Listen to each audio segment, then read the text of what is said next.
Blockchain. Blockchain क्या है? Blockchain के क्या क्या फ़ायदे हैं? ब्लॉकचेन क्या हैक हो सकता है? ब्लॉकचेन सेफ है?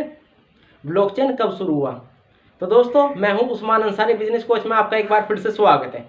तो आज के हम इन्हीं सवालों का जवाब देना आए हैं। चलिए दोस्तों, वीडियो को देरी न करने से पहले करते हैं स्टार्ट।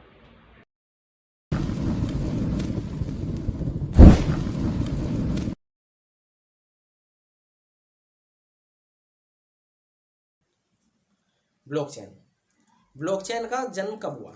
तो दोस्तों, ब्लॉकचेन का जन्म हुआ था 1991 में दोस्तों। तो दोस्तों, लेकिन फिर भी ब्लॉकचेन को कोई प्रसिद्धि नहीं मिली। प्रसिद्धि जब मिली जब 2009 में बिटकॉइन आया था दोस्तों। तो दोस्तों, जब बिटकॉइन आया तो बिटकॉइन के आने के बाद ब्लॉकचेन को प्रसिद्धि मिली। तो ब्लॉकचेन आपने जाना कि 1991 में आया था। तो दोस्तों, हम दूसरे नंबर पे बात करते हैं कि ब्लॉकचेन का यूज आखिर कहाँ कहाँ होता है। तो दोस्तों, आपको सभी को याद होगा कि 8 नवंबर 2016 को नोटबंदी हुई थी, जिसमें 500 और 1000 के नोट बंद हो गए थे दोस्तों।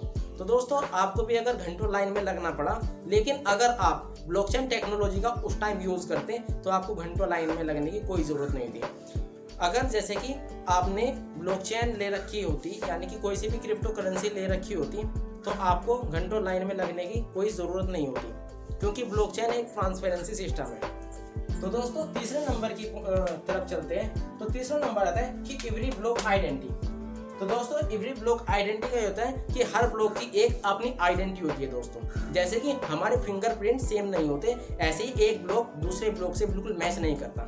जैसे कि आप यहाँ देख सकते हैं एग्जाम्पल के तौर पे इजी, जैसे कि अगर पहला ब्लॉक का, यानी कि पहले ब्लॉक के 0 बाइनरी में होती है दोस्तों ये, जैसे कि 0 1 और 1 है, तो दूसरा जो ब्लॉक बनता है वो होता है 0 0 1 या 0 1 0। ऐसा ही आपको कोई भी ट्रैक नहीं कर सकता दोस्तों। यह एक ब्लॉकचेन होती है। ब्लॉकचेन एक डिसेंट्रलाइज प्रोग्राम होता है, इसे कभी भी कोई बंद नहीं कर सकता दोस्तों। अगर मैं चाहूँ या गवर्नमेंट चाहे तो भी इसे बंद नहीं कर सकती दोस्तों, क्योंकि यह प्लान ब्लॉकचेन डिसेंट्रलाइज प्रोग्राम है। इस पर बहुत सारे प्रोग्राम लॉन्च है, जैसे कि आपने मेरी पिछली वीडियो में देखा था कि फोर्सेज, TRX, ट्रोन या फिर ये मेटाफोर्स, ये सारे के सारे ब्लॉकचेन टेक्नोलॉजी पर ही वर्क करते हैं दोस्तों। अब बात करते हैं चौथे नंबर की कि ब्लॉकचेन ट्रांसपेरेंसी। दोस्तों, इस पर आपको 100% ट्रांसपेरेंसी मिलती है दोस्तों। क्योंकि 100% ट्रांसपेरेंसी इसलिए है कि आप इसका, यानी कि आप देख सकते हैं विदाउट पासवर्ड के दोस्तों, किसी भी की आईडी, आप किसी भी पर्सन की आईडी या फिर जैसे कि कुछ भी है, तो आप यहाँ से 100% ट्रांसपेरेंसी है दोस्तों ब्लॉकचेन के अंदर। ये ब्लॉकचेन। पांचवें पॉइंट की बात करते हैं कि ब्लॉकचेन वेरी फास्ट। तो दोस्तों, इससे फास्ट करेंसी अभी तक की कोई से नहीं है। अब 50-60 साल पहले कि क्या करते थे लोग बाग, यानी कि मेटल के कॉइन चलाते थे दोस्तों।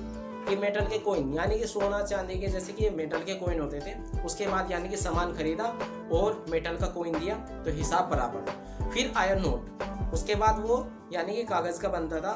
उसके बाद आए प्लास्टिक कार्ड, यानी कि 2000 के शायद बाद ही आए प्लास्टिक के कार्ड, यानी कि जिनको हम ATM, रुपये के नाम से जानते हैं दोस्तों। तो ये हमारे प्लास्टिक के कार्ड है दोस्तों। उसके बाद क्या आया? उसके बाद आई डिजिटल करेंसी, यानी कि डिजिटल करेंसी जैसे कि आपके बैंक अकाउंट में होती है। आप नंबर के उसमें देख सकते हैं कि हमारे अकाउंट में इतने पैसे पड़े हुए हैं दोस्तों, वो होती है हमारी डिजिटल करेंसी दोस्तों। उसके बाद यानी कि ब्लॉकचेन काफी टाइम से है, लेकिन ब्लॉकचेन को प्रसिद्धि अभी मिली दोस्तों। इसकी जो ट्रांजैक्शन होती है वो पीयर टू पीयर होती है, यानी कि एक आदमी से, जैसे कि एक पर्सन ये है और अगर ये इस वाले पर्सन को देना चाहे तो पहले आप क्या करते थे? अगर पहले जैसे कि बैंक है, अगर मैं यहाँ से पैसे भेजता हूँ, मैं इंडिया हूँ या अमेरिका पैसे भेजता हूँ, तो सबसे पहले बैंक को जाती है, उसके बाद अमेरिका यहाँ भेजता है दूसरे पर्सन। लेकिन अब ऐसा नहीं है, ये बीच में से ये अमेरिका है, ये बैंक को हटा दिया है। लेकिन ये ब्लॉकचेन का यह है कि ब्लॉकचेन आप यहाँ से बिटकॉइन को अगर भेजना चाहे तो आप यहाँ भेजें। अगर आपने यहाँ से यहाँ ट्रांजेक्शन करी तो एवरी ब्लॉक, यानी कि दूसरा बन जाता है। जैसे कि ये ब्लॉक है 0 1 या 1 0, कुछ भी बोल सकते हैं। तो जैसे कि आपने यहाँ ट्रांजेक्शन करी तो ये ब्लॉक का हैशटैग जो चेंज हो जाएगा, जैसे 0 1 0 0 हो जाएगा, ठीक है। ये अगर इसको करता है तो फिर एक ट्रैक चेंज हो जाएगा इस प्रकार, यानी कि 1 1 0, कुछ इस प्रकार से, यानी कैसे भी हो सकता है दोस्तों। तो ये ऐसे ही चेंज होता रहे, इसकी एक चेन बनती चली जाती है, इसीलिए इसका नाम ब्लॉकचेन पड़ा था दोस्तों। तो दोस्तों अब बात करते हैं कि ब्लॉकचेन हैक हो सकता है। तो ब्लॉकचेन को हैक करना मतलब एक मरे हुए आदमी को जीवित करना जैसा काम है दोस्तों, जो कि इम्पॉसिबल है दोस्तों।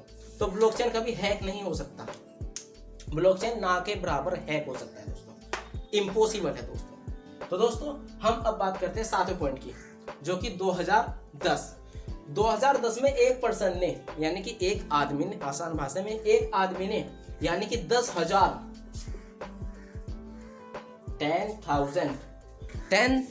के सिर्फ 2 पिज्जा ऑर्डर किए थे दोस्तों, 2 पिज्जा ऑर्डर किए थे यानी कि 2010 में, अब से कम 12 साल पहले 2010 में 10,000 बिटकॉइन के पिज्जा सिर्फ 2 ऑर्डर किए थे, और जिसकी आज मार्केट में, जिस बिटकॉइन की आज मार्केट में कीमत है करीब 20 से 25 लाख रुपये एक बिटकॉइन की कीमत। तो आप अंदाजा लगा सकते हैं कि ब्लॉकचेन जब एक बिटकॉइन की कीमत 20 से 25 लाख रुपए है तो एक बिटकॉइन में आप कितने पिज्जा खरीद सकते हैं। और अगर आपके पास ये 10,000 है बिटकॉइन तो आप कितनी संपत्ति के मालिक हो सकते हैं दोस्तों। चौथी बात करते हैं कि blockchain value bitcoin in present time, यानी कि जैसे कि अभी हमने बताया कि यानी कि 20 से 25 लाख बिटकॉइन की कीमत है प्रेजेंट टाइम में। अगर आपके पास ये 10,000 बिटकॉइन अब होती तो आप कितने अमीर आदमी होते दोस्तों। 90वें पॉइंट की बात करते हैं कि ब्लॉकचेन का यूज आखिर कहाँ कहाँ होता है। जैसे कि हमने आपको पहले ही बताया था कि ब्लॉकचेन का यूज नोटबंदी में, स्कूलों में आप कर सकते हैं, स्कूलों में भी नोटबंदी, स्कूलों में भी यानी कि ब्लॉकचेन का यूज होता है। उसके बाद गवर्नमेंट ब्लॉकचेन का यूज करती है। और जैसे कि आपने मेरी पिछली वीडियो नहीं देखी तो डिस्क्रिप्शन में लिंक है, आप वहां पर जाकर देख सकते हैं। वो भी यानी कि जैसे कि फोर्सेज हुआ, मेटाफोर्स हुआ, TRX हो गया, ट्रोन हो गया, ये सब क्या करते हैं यानी कि ब्लॉकचेन पर रन है, सिर्फ ब्लॉकचेन पर रन ही है। अगर ब्लॉकचेन बंद ही नहीं होगा तो जाहिर सी बात है ये भी प्रोग्राम कभी बंद ही नहीं होंगे दोस्तों, ये प्रोग्राम बंद ही नहीं होंगे। ब्लॉकचेन आखिर को कोई बंद नहीं कर सकता दोस्तों। तो दोस्तों अब हम बात करते हैं कि ब्लॉकचेन आखिर सेफ है। तो दोस्तों ये 100% सेफ है दोस्तों, क्योंकि जब ब्लॉकचेन को कोई हैक ही नहीं कर सकता, ब्लॉकचेन बंद ही नहीं हो सकता, क्योंकि ब्लॉकचेन एक डिसेंट्रलाइज प्रोग्राम है दोस्तों, इसीलिए 100% सेफ प्रोग्राम है दोस्तों। तो दोस्तों सिर्फ आज की वीडियो में सिर्फ इतना ही। तो दोस्तों वीडियो पसंद आई तो वीडियो को लाइक